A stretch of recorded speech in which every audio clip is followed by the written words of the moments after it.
नमस्कार।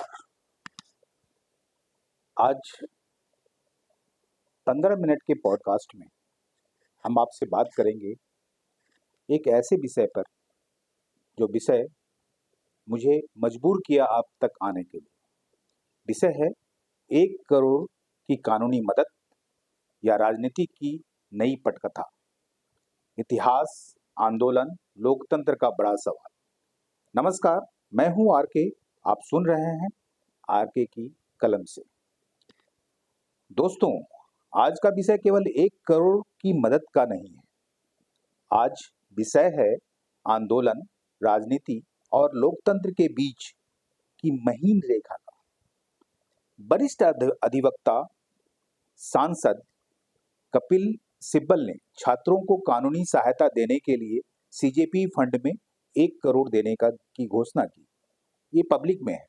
साथ ही देश भर में वकीलों से भी अपील की कि वे छात्रों की कानूनी मदद करें। सवाल ये नहीं है कि पैसा क्यों दिया गया। सवाल यह भी नहीं है कि क्या यह केवल कानूनी सहायता है या भारतीय राजनीति में किसी नए अध्याय की आहट। आइए बिना किसी पूर्वाग्रह के इस पूरे घटनाक्रम का विश्लेषण करते हैं।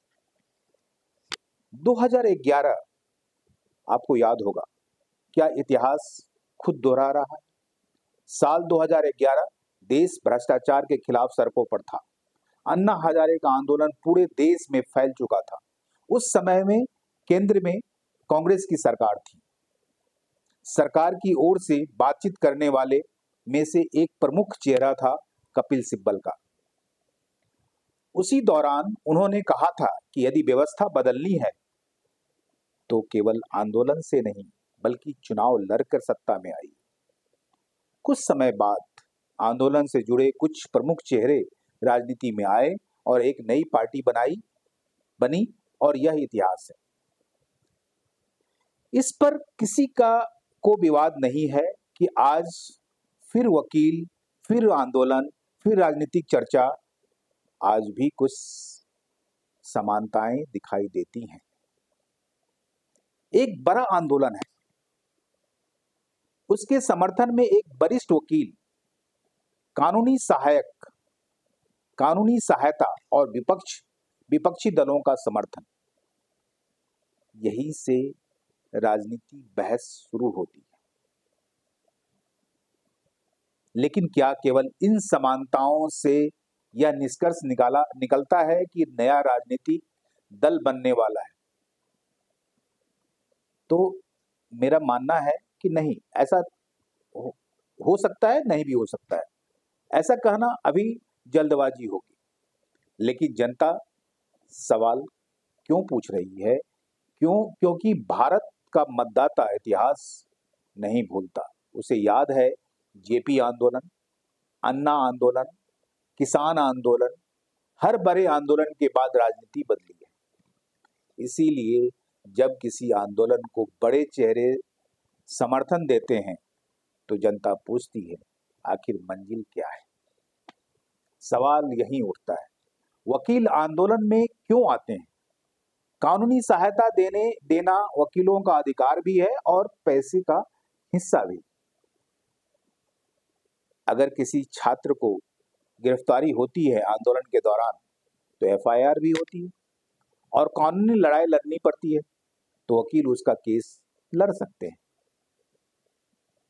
इसमें अपने आप में कुछ असामान्य नहीं है।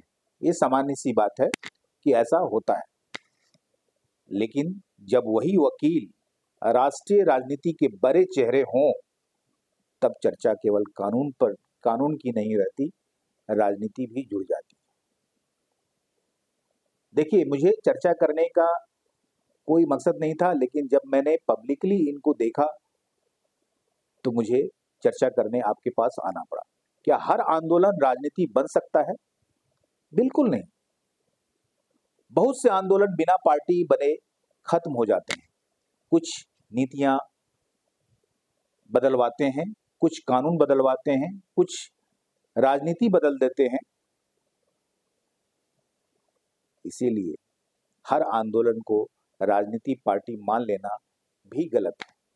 लेकिन कुछ प्रश्न ऐसे हैं जिनका जवाब समय देगा क्या? यह केवल छात्रों का आंदोलन रहेगा या फिर इसके नेता भविष्य में चुनाव लड़ेंगे? क्या विपक्ष इसे राष्ट्रीय मुद्दा बनाएगा? क्या यह केवल शिक्षा सुधार तक सीमित रहेगा या भविष्य में इसे राजनीतिक मंच बन जाएगा? और इन सभी सवालों का जवाब आज भी किसी के पास नहीं। लोकतंत्र की सबसे बड़ी खूबसूरती, लोकतंत्र में विरोध भी होगा, सरकार भी होगी, विपक्ष भी होगा, अदालत भी होगी और वकील भी होंगे, पत्रकार भी होंगे। लेकिन सबसे बड़ा फैसला जनता करेगी, आपका वोट करती है। जनता तय करती है कि कौन सही है, कौन गलत।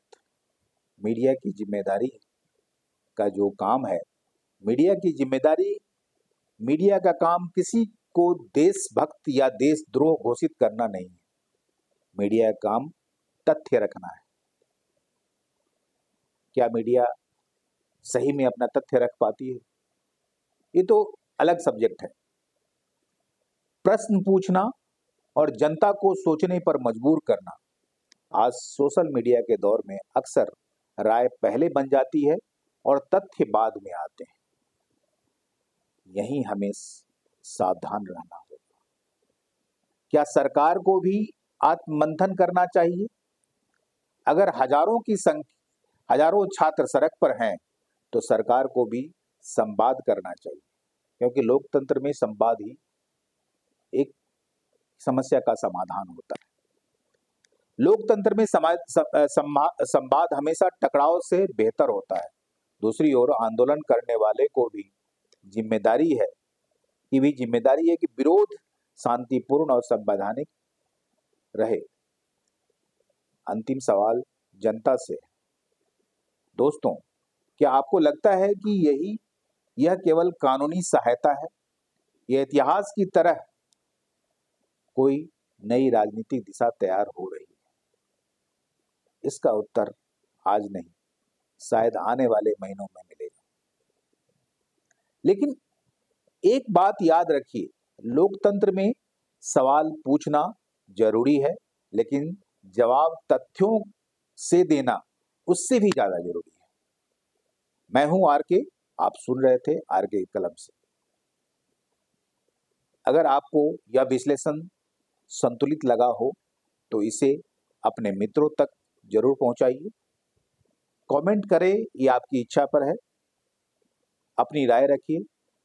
क्या आपको लगता है कि भारत में आंदोलन अब केवल सामाजिक नहीं बल्कि भविष्य की राजनीति की प्रयोगशाला भी बन चुकी है? सवाल है। धन्यवाद, नमस्कार, जय हिंद।